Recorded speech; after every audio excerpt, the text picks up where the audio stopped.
Welcome to 360 Live, Saturday morning, 11th of May over here in South Africa. It's just past 9 o'clock. Sorry for being a couple of minutes late. I had to get my smoothie ready, nice protein shake to get ready for this weekend. There's lots of sport over here for my children at their school. They're playing a bit of rugby today, so I'll be going to the school grounds to support my boys.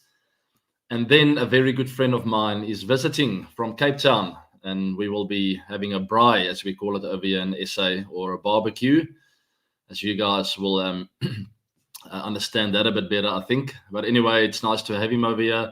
Just a beautiful weekend, and let's not forget, I'm not exactly sure where in the world it is Mother's Day tomorrow, but it's certainly Mother's Day tomorrow here in South Africa. So I've got a bit of planning to do today as well. Need to sneak away to get some flowers in this house, as many as possible. Many bunches as possible, rather. And I want to urge you guys on. Remember about our moms, right? My own mom is not close by anymore. She lives in a coastal town, about a 2-hour flight from Pretoria, where I am. So I'll have to pull a bit of magic out to make her feel special, and obviously a nice special message as well, and maybe a phone call or a Zoom call. Anyway, I want to urge you guys to do something special for your mothers out there. And to all the mothers, thank you very much for everything that you mean to us and that you've done for us throughout our lives. Want to urge you also to write a special note, a handwritten letter. Don't just speak, but women or mothers really enjoy seeing that you've gone through the effort to write down some words. So go out there, get some flowers, get a card, go sit at the desk and write to your mum what you think about her, and want to thank her for everything she's meant to you in your life. Enough of that, but happy Mother's Day to all of you mothers out there. You are absolutely great. All right, guys, it's a big week that's just passed. There's a lot more games this weekend as well. It's all about qualifications. We'll discuss that in a minute. And then I saw this top partnerships last night. Obviously, I tweeted about that amazing partnership from Sai Shudasan and Shubman Gill, 210 of 104 balls and absolutely blowing CSK away. CSK sort of guilty of making mistakes, lots of drop catches, lots of fumbles in the field. And if you look at the total they got at the end of the day, they weren't too far off. And it just once again shows you on a good week at the small margins. It's small margins that play the biggest role. It's a game of millimeters, centimeters, and you have to make sure you take those catches, get those runouts done. Don't let balls go through your legs for four. And at that very moment, we've spoken about this, you feel like you've already lost the game. But actually, in hindsight, you lie in your hotel room and think like, oh my word, we actually let 10 to 20 runs go there. And if we add all of that together, a nice little partnership as well at the end, they give MS a bit more time at the wicket. All those things add up, and ultimately you realize it was a lot closer than you think. But there's some nice partnerships over the years, and I'm not boasting, but I see my name at the top there with Virat. Two stunning partnerships and great memories looking back at those two. The 229 of 97 was a nice one, a bit of a flyer there, and it was a quick 229, as I remember. Lots of fun out there with Virat that day at the Chinnaswamy. We were in green kit, and I'll never forget that. Absolutely stunning 2016.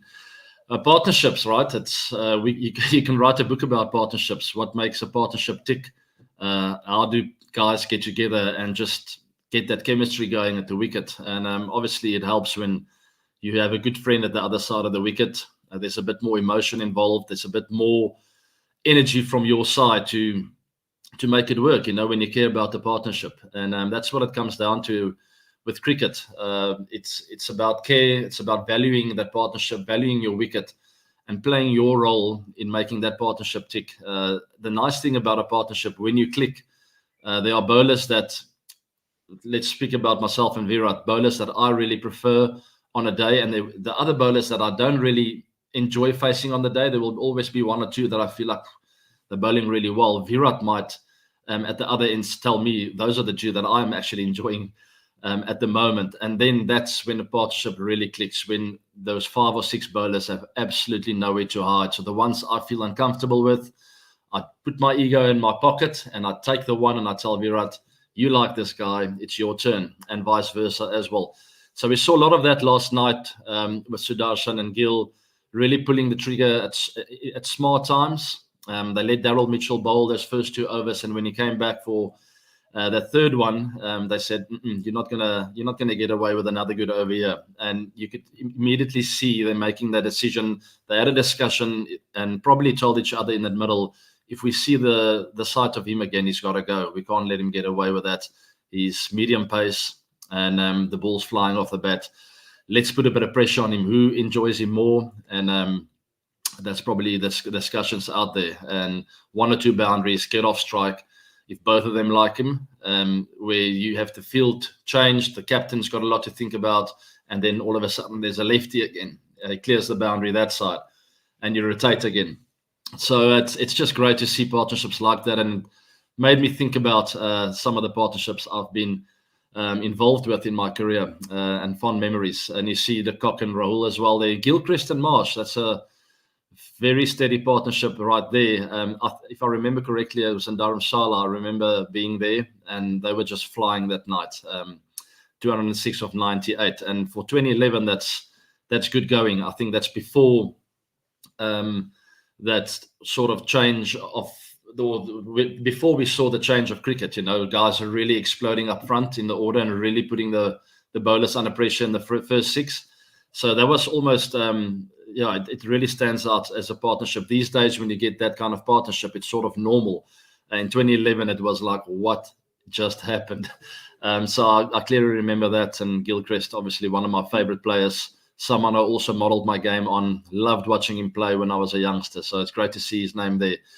Alrighty, let's move on then to a tweet that I posted about last night's game, and it had to do with MS Dhoni. I wanted to see him bat, and as the wickets were falling up front in that second innings, I thought to myself, you know what, let's put this out.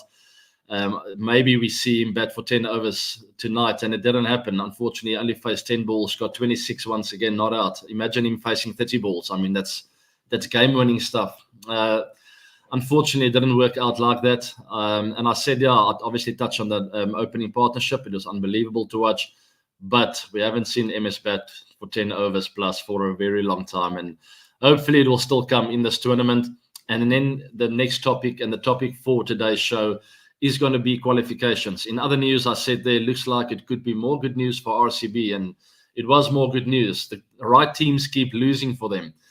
And the next team in focus will be LSG. We need LSG for all RCB fans out there. We need LSG to struggle for the remaining games. That'll help them a lot. And then RCB will have their own fortune in their own hands. The fortune in their own hands by winning by big margins. They'll have to work on that run rate and try and get it up above, I would say, if they can, 0.5, which will not be easy. But if that's what it takes, then it will have to be a discussion in the team room for them, where they'll have to analyze exactly what's required. So LSG to struggle a bit, and then net run rate stuff. And RCB has shown that they can play the net run rate game. They did it in that last game. They did fantastically well, and they're on a roll now, like I haven't seen this tournament. 4 in a row. They'll have to win 2 more, so that'll become 6 in a row. Then they'll have to win 3 in a row, most probably. So it'll have to be 9 wins in a row to win this year's trophy. They could not have made it any more difficult for themselves. But hey, they've got 4 in a row, and hopefully they'll keep pushing for the next 2. So there's a scenario on the right: win both the games for RCB with a good net run rate. LSG to lose at least 1 match, and then they'll have to compete on the net run rate. So yeah, I mean, edge of the seat stuff, right, for RCB. There's no comfort there, no easy breathing. But that's always the way, I would say, RCB have played their cricket, very interestingly. But the log is still wide open. There's only 2 teams that have been knocked out, and that's MI and Punjab Kings. They're out of the tournament, so it's 8 teams still in the tournament, and it's very late in the tournament, which is healthy. I think it's great to see that all scenarios are still open.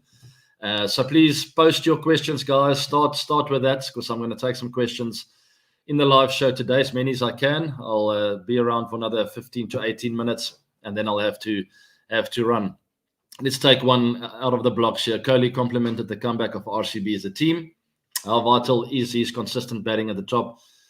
He gives much needed stability for the team. Yeah, absolutely. I mean, he's been phenomenal this year. Orange cap leader. He cemented his spot there as the orange cap.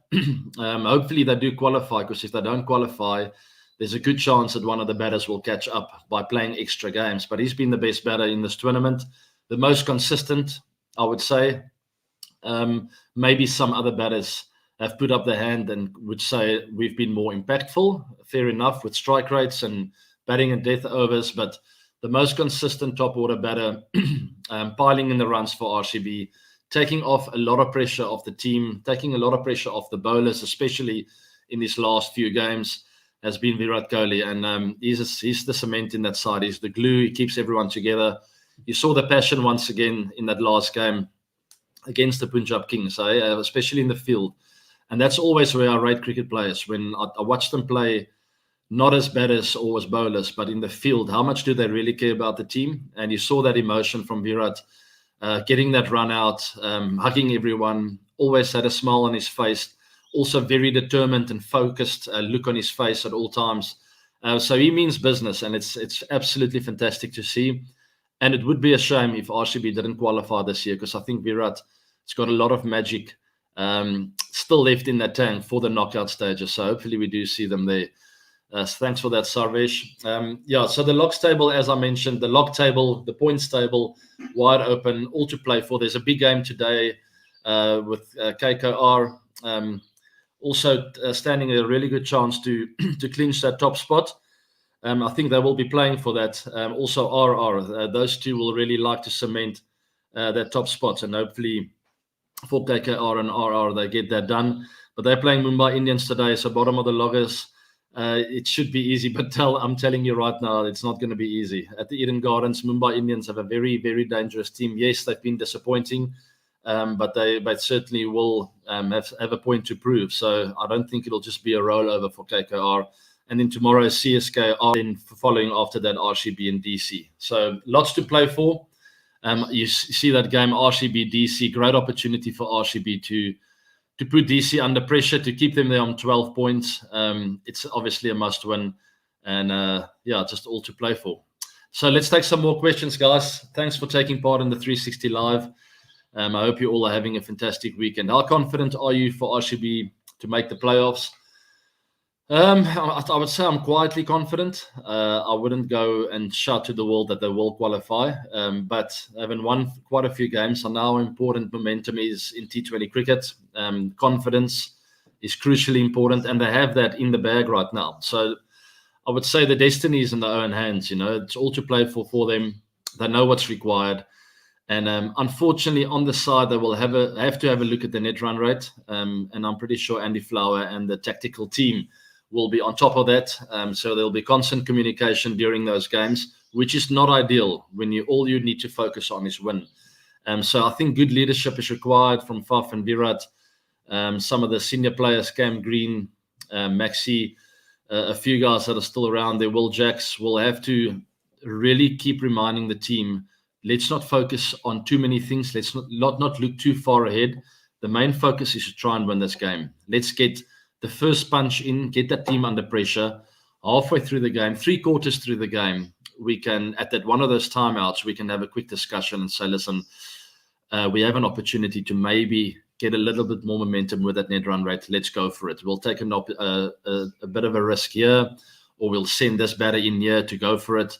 Whatever the case may be, those discussions need to happen later on in the game. It can't be part of, I would say, the build-up, and it can't be part of the motivation. The motivation should be, let's play our blueprint cricket, do the basics well, set the foundation, respect the opposition, and then once you get the upper hand, boom, then you can start going for it. Thanks for that, Shashi Kumar. Appreciate you being part of the 360 show and 360 Live today. Lifestyle Tips, Young Forever. Nice name. I like that. Young Forever. I'm 40 and I still feel young. I must add, I played a paddle game yesterday, over 2 hours long in the heat, South African heat, and I was absolutely shattered afterwards. It was a very competitive game.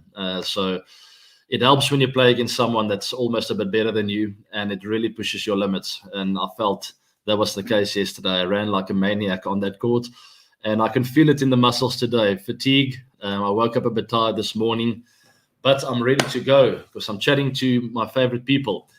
Alrighty, do you think Glenn Maxwell's not getting a chance to play is justified? Unfortunately, yes. I love Maxi, and I think he's an incredible player with all the talent in the world. He's had such great impacts on teams over the years. While I was there at RCB, he played some fantastic knocks, obviously for Australia, the double 100 in the World Cup. So those are the things he's capable of. Unfortunately, you got to play a guy on form, and he hasn't been in the greatest form. I think he sort of made that call himself as well, where he asked the captain, listen, I need a bit of a breather. You guys don't look like you're going to drop me, so I'm going to tell you, please just give me a few games off. He came back after that, and unfortunately, it hasn't clicked. So, yeah, I think it is unfortunately justified. That doesn't mean he's not a classy player. Class is permanent and form is temporary, and that's been the case for me and all the other players around the world. And it's never an easy call for a coach or a captain, but unfortunately, they had to make that call. It doesn't mean it's the end of the tournament for him. You never know. Maybe Maxi's waiting for the knockout stage just to bring his magic to the party, right? Never count a guy like him out. He plays a big role with bat and ball in hand, also in the field. His attitude is great. He always wants to win. So he's a big asset to any team, but unfortunately hasn't been his greatest season, and he knows that. But he'll be back. There's no doubt about that. Thanks, Sharu. I'll take a few more questions, guys. We're going to have a nice, snappy episode today. I'm going to remind you once again about Mother's Day. Don't forget. Ronnie, can you give tips to Rohit Sharma on how he can get out of his tough phase? I think about 10 to 20 episodes back, we did discuss Rohit Sharma's technique, him stepping across with that front foot a little bit too much, sort of blocking himself out. I'm not one to give tips. I love discussing techniques. It's not about giving him tips, but it's more about discussing techniques and cricket. I love talking about what I see on the television screens and what I think can work for teams or players. And I think Rohit has closed himself off quite a bit over the years. I've watched him this season. He doesn't seem like he's closing himself off as much anymore, but that's the point.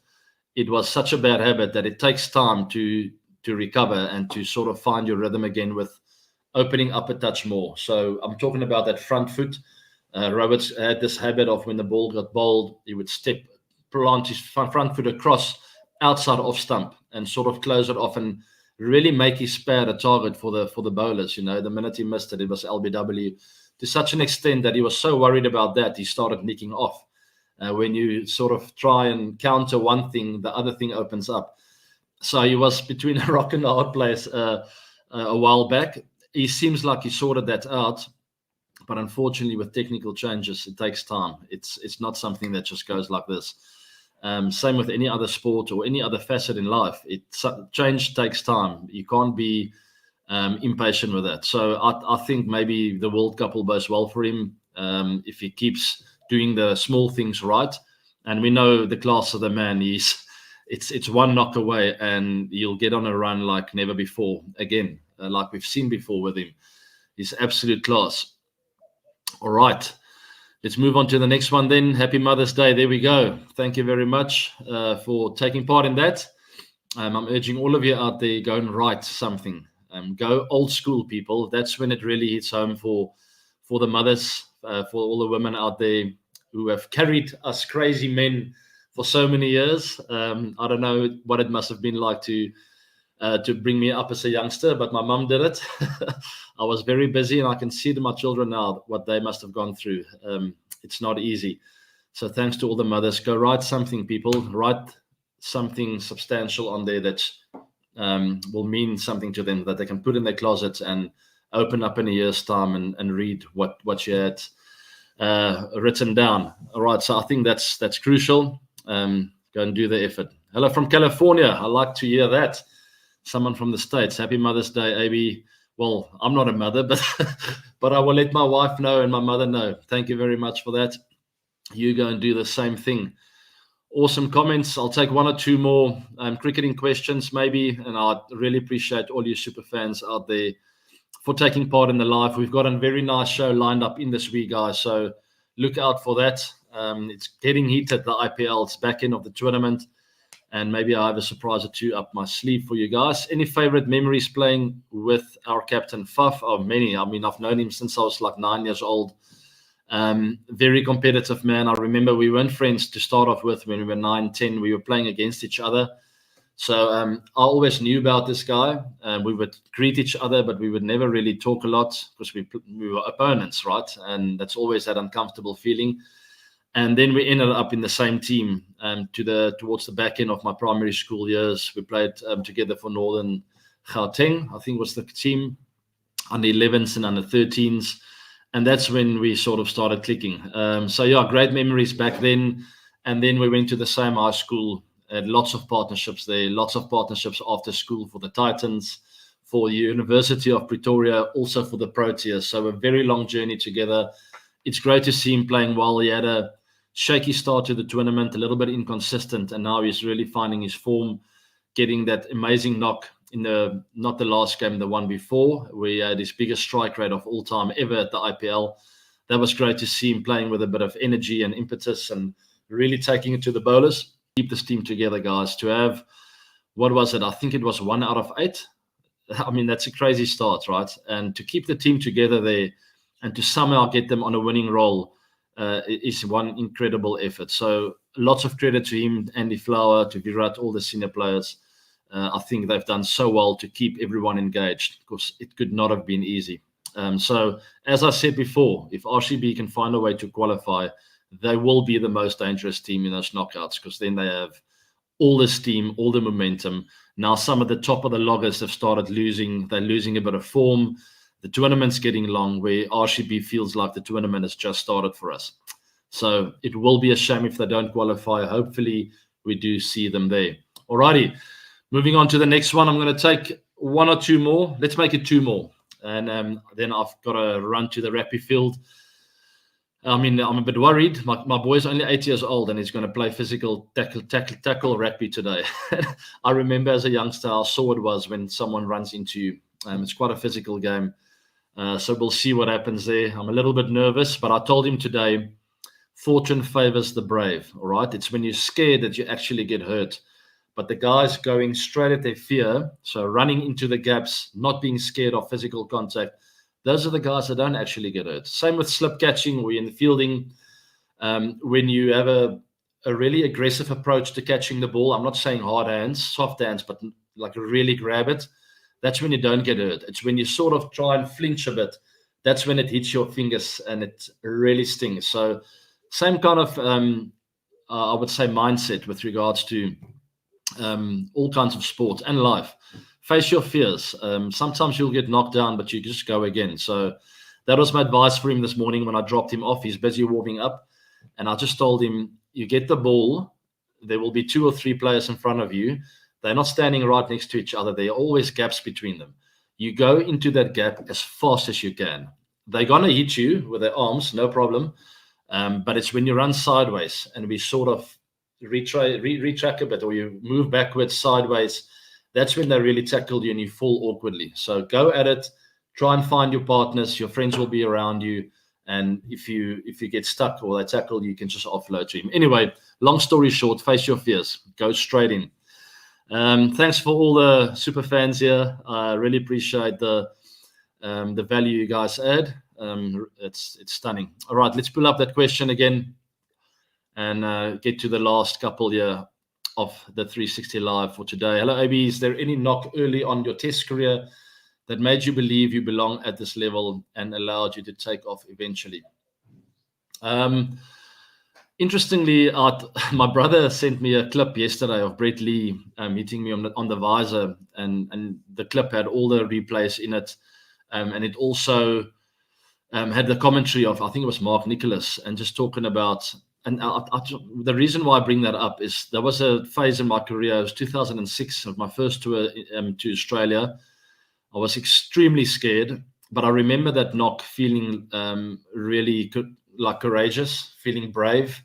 No one was there. I mean, I was still really young, parents at home, my brothers, all my friends. I just felt sort of lonely. I was very scared going to that tour.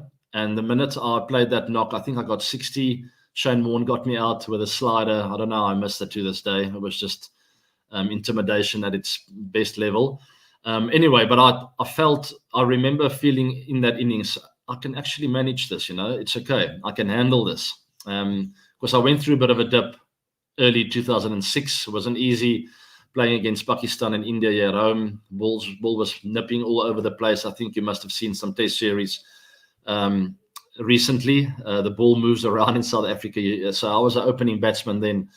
And it was a really important tour for me going to Australia. I was a little bit out of form, and going there was incredibly important for me. Anyway, it was probably one of the most important series building up to 2007, where I got the nod for the World Cup. And then 2008 was the breakthrough year where I really started playing good cricket. My defensive game was in place. I felt like I had a solid defensive game. They couldn't get me out to LBW and bowled as easily anymore. And once I got that sorted and laid the foundation, I could really start attacking later on my innings. But I would say that's maybe a good one to look back on. Thank you very much for that. And I quickly wanted to touch on something really important. I almost forgot. I see there's a lot of activity on X about Hardik Pandya's comments, or the comments that I made about Hardik Pandya and Mumbai Indians. And it's a shame that journalism and reporting has got so low. And I'm very happy that some of you have pointed that out, taking some of my comments and leaving the rest out. So to you out there, I don't like you, all right? Don't do that. It's unnecessary. I very clearly stated, and I will state this again, I absolutely love the way Hardik Pandya plays his game. I love the way he captains. All I was saying is his style of captaincy is something he has certainly worked on. So I'm saying it's not something you can just walk out of a door and you are a brave captain. He decided that's what I'm going to do. So why I said it's not always genuine is because I played exactly the same way. I was not the soft-spoken, genuine AB de Villiers that I am at home. The guy you saw on the field was, in a way, an act. And I wish that you reporters out there would see it for that and write about stuff like that, because that's actually really powerful. Sometimes you have to put up a front to show the opposition you are a force to be reckoned with. And that's what Hardik Pandya does well. And I'm saying that style is not always the easiest style to adapt to, especially for some senior players.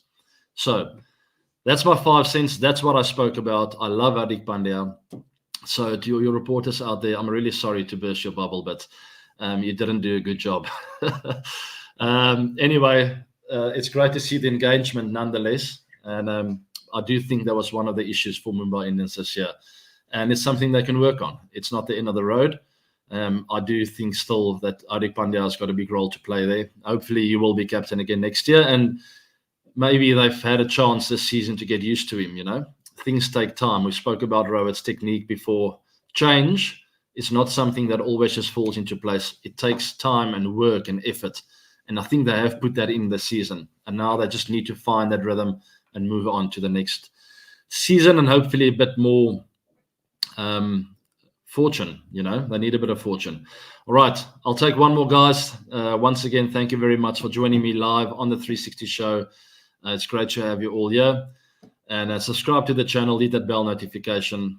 Also like the show to get it out there. So that question was, who do I think will win this year's IPL? There it is. Subscribe, please. Thank you very much. Who will win this year's IPL? We'll finish off on that. Oh, that's such a tough one. None other than Royal Challengers Bengaluru. All right, go write it down, bookmark it. That's what's going to happen. Thanks for coming. All right, guys, thank you very much for joining me in this week's 360 Live. I will see you with the 360 show this coming week. We've got some nice content lined up. I want to thank all of you for taking part. Without you guys, the show will not be possible. I love the engagement. I love the topics that you guys bring on or up. Let's keep doing that and discussing all kinds of things, cricket, life, and anything. There's Facebook, Twitter, and Instagram. If you don't want to miss anything, also subscribe to the channel. And happy Mother's Day to all you beautiful people out there. Have a fantastic weekend, and I will see you in the week. Goodbye now.